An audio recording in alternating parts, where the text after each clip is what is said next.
बंधु part one रे मुझे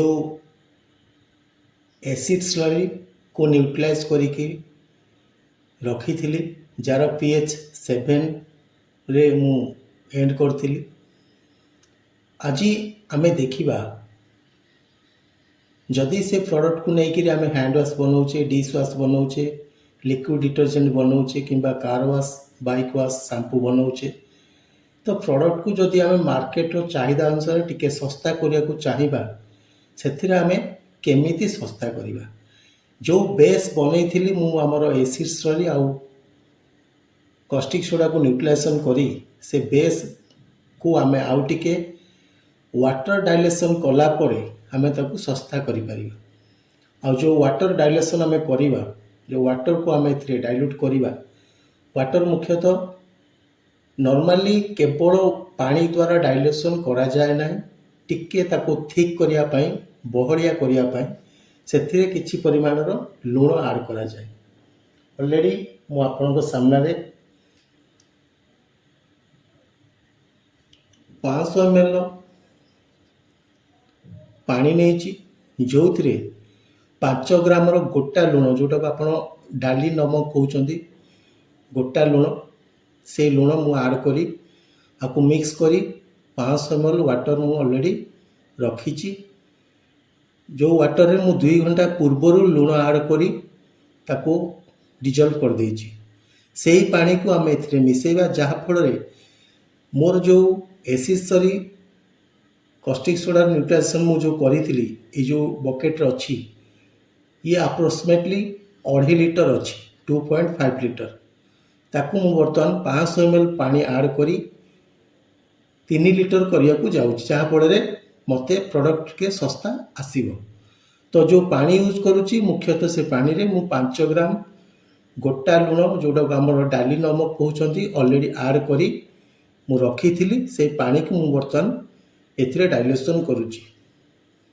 तो पानी ऐड कला बेले सब बेले आपण स्लो स्लो स्टीयरिंग करिवे, ता सहित धीरे धीरे पानी ऐड करिवे। ये हूँ तार प्रोसेस, एका थरे पानी ऐड करें। आ जो पानी ऐड कर ऑलरेडी से पानी रे मु लूण मिसेई 5 ग्राम गोटा लूण, से पानी को बर्तमान मु एथिरे ऐड करुच्ची।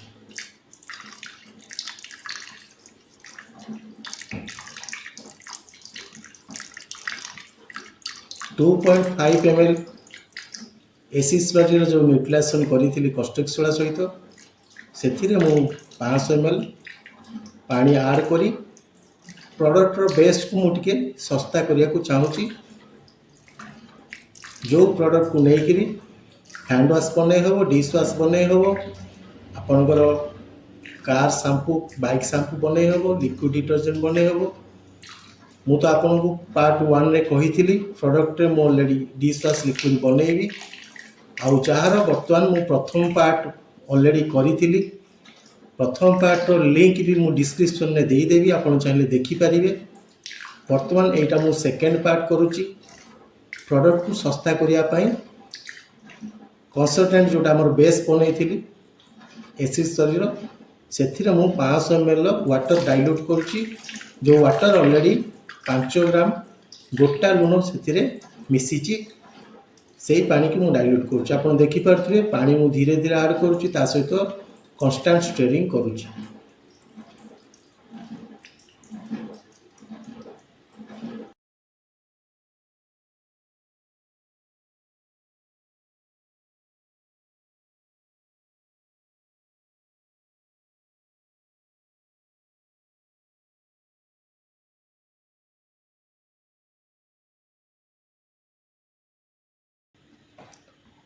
दर्शक बंधु आप देखिपारे एथिरे किछि फोम टाइप आसूची, जोटा को ऑलरेडी मते मिक्स करी ताकू मिसेया को पड़िबो। वर्तमान मु 500 ml लूण पानी ऑलरेडी ऐड करिछि। एई भली भाव में मते आकू 4-6 घंटा रखिया को पड़िबो। शेष रे मु आपन को पार्ट 3 रे एथिरे आउ जो कंपोनेंट सब यूज करा जाउची